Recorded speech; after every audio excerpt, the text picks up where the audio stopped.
Anyway, the main thing that's come out this week for a lot of people, Stranger Things 4, Part 1.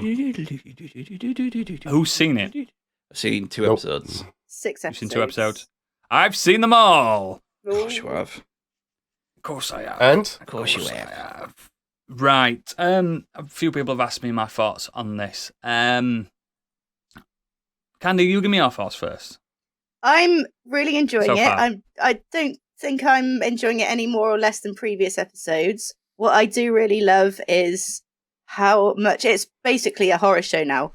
It's such a homage to 80s horror. It's Nightmare on Elm Street, isn't it? It's Nightmare on Elm Street. It's Silence of the Lambs. It's yeah. So that part of it, I'm really enjoying. No, it really is. Oh, man, it's ramped up the horror or something. There's always been that, like, even in the first series, you had the Demogorgon was always, like, horrific, and there's a lot of blood and stuff, but the end of, like, the episode 1 and 2, you're like, fuck me, this is, this is push the limits now. Yeah. What rating is it? Do we know? Is it a 15 or 15? 15. No one's shagging in it. No, yeah. Yeah, no swears, no shagging, so you're allowed to get away with it. They shagged in one of the seasons, season 1. They were shagging in that. And there were kids. No boobs, though. So I think it's only if there's no boobs. boobies. Yeah. No boobs. No willies. But yeah, I smashed it all in 2 days, basically, because I really fucking loved it. Yes. And I couldn't stop watching it. I could not stop watching it at all. My biggest takeaway is we have started to drift away from the kids from the first few seasons now, and it's about the young adults that we knew. It's not really the little kid's tale anymore, is it? No. It's the guy with the 80s hair. I love it so much I don't remember people's names because they've all got generic names. Nancy, she's probably the main character in this now, isn't she? In a way. And a lot of new characters as well. You could argue that one of the new characters is more or less the main character. Yeah, definitely. Yeah. That's another thing that I really like, that they touched on the kind of satanic panic of the 80s as well. Yeah, with the rock and roll guys, rock and roll Hellfire Club. Dungeons and Dragons is evil. Like jocks versus nerds saying that like Dungeons and Dragons is satanic and stuff like that. Yeah. Did anyone, right, I'm sorry, but did anyone else feel a little bit drawn in by that Dungeons and Dragons now we've been doing ours? Yeah. No, I was still on the side of the jocks. Honestly, no, when he when he rolls that first dice, and it's like, it's not high enough. I said to Kate, you need at least a 16 to hit him. Yeah. I get it. This gets the critical 20. I was like, that's a big hit, that. What I can say is, it's in the trailer as well. Vecna, the main baddie in this, from beginning to end, is fucking terrifying. Oh, the digital effects on him as well. Just how all the tendrils and everything slithering are just moving all the time. Is his main face CGI? Is that prosthetic? Because that looks like bit of both. Yeah, it looks like there's at least some prosthetics going on, which is nice because like his nostrils. He's like, because he's not really got nostrils, but he's breathing CGI. But it's the actor that plays. Yeah, he is in it. It's really well done. He looks great.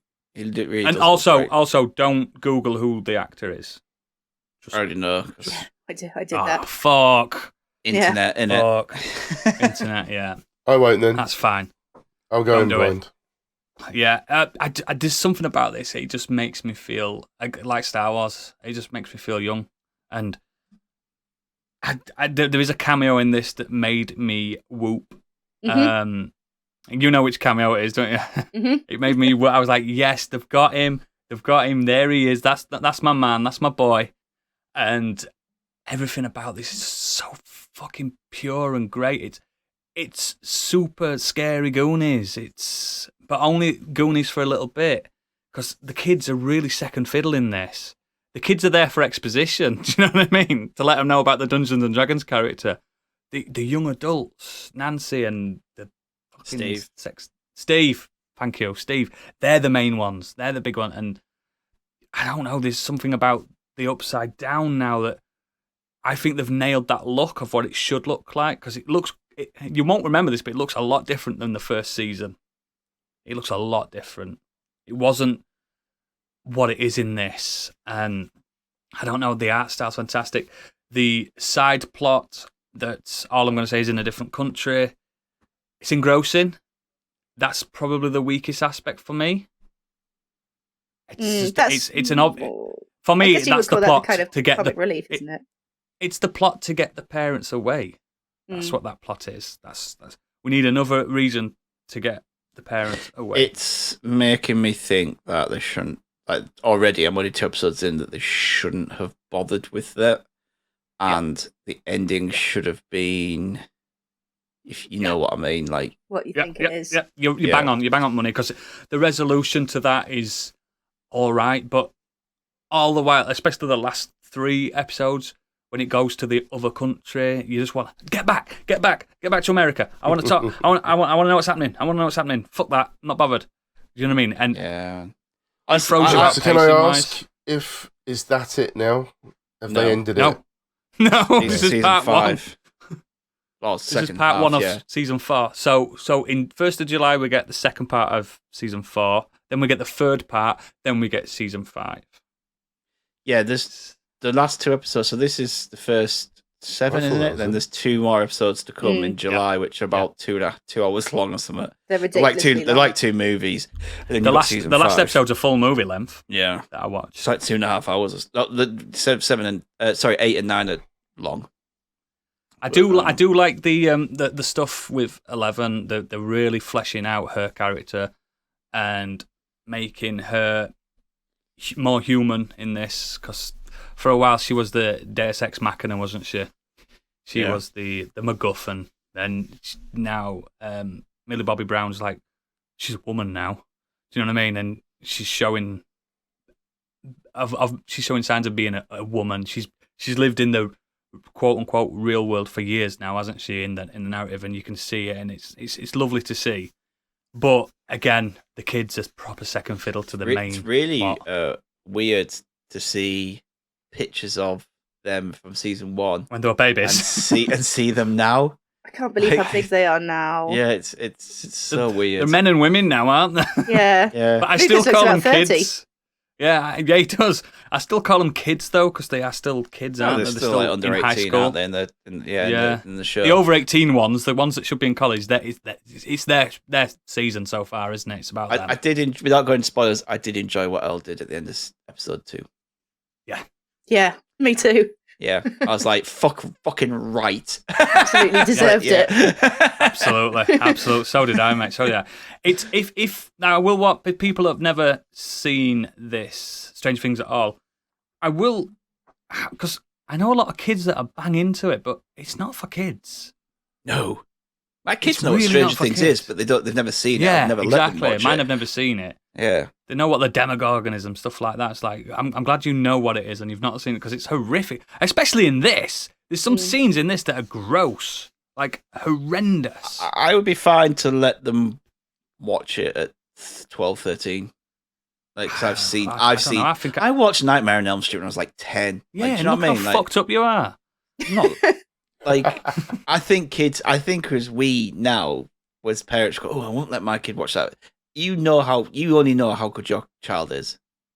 Do you know what I mean? Yeah. Like, you know what your child can take. There's certain people who know that their child at 12, 13 couldn't handle this. And my mate's kids were screaming at Paddington because it frightened him that they were talking bear. That's not even a joke. Yeah, like, you know what I mean? Like, because the CGI on Paddington looks that good. Yeah, he thought that was a real talking bear. We're like now at the stage where Amelia wants to watch Lord of the Rings with me.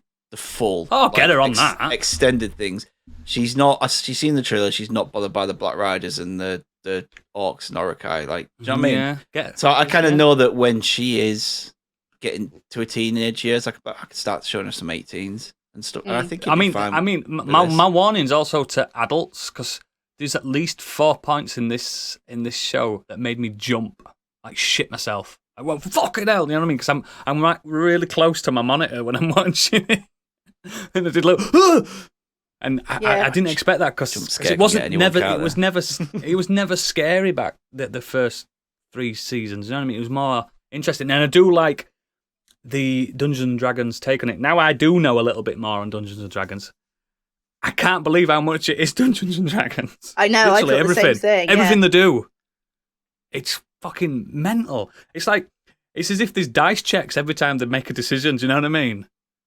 It's fucking wild, but I think it's fantastic. And if they keep producing stuff of this quality, it is hard for me to cancel Netflix because this is fucking brilliant.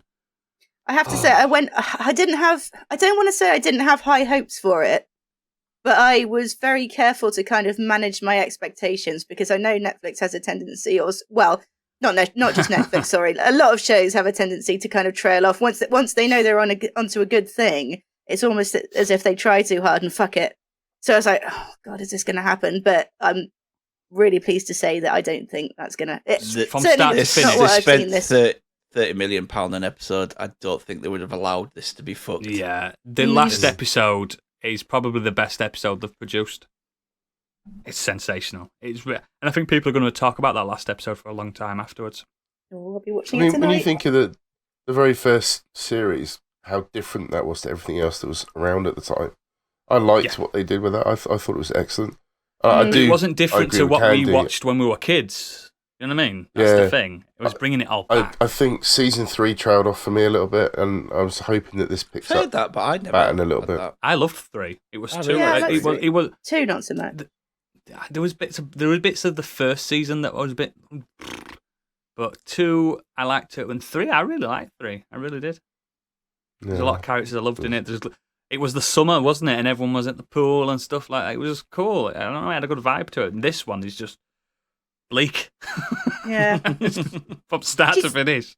Do you think it's done that thing? And I think Harry Potter, the Harry Potter films did it quite well, where if maybe a kid was 12, 13, 14 when they first started watching the first season of Netflix, of Strange Things, it almost as if they kind of grown up with the show. So the show is becoming more adult for that. Yeah. For that specific reason. Yeah, definitely. It's like these are the kids in the show growing older. You as an audience, if you were a teenager and you started this, you're growing older. You don't want to be... You want to grow with them and experience things that are a bit more frightening and more dangerous. Yeah, definitely.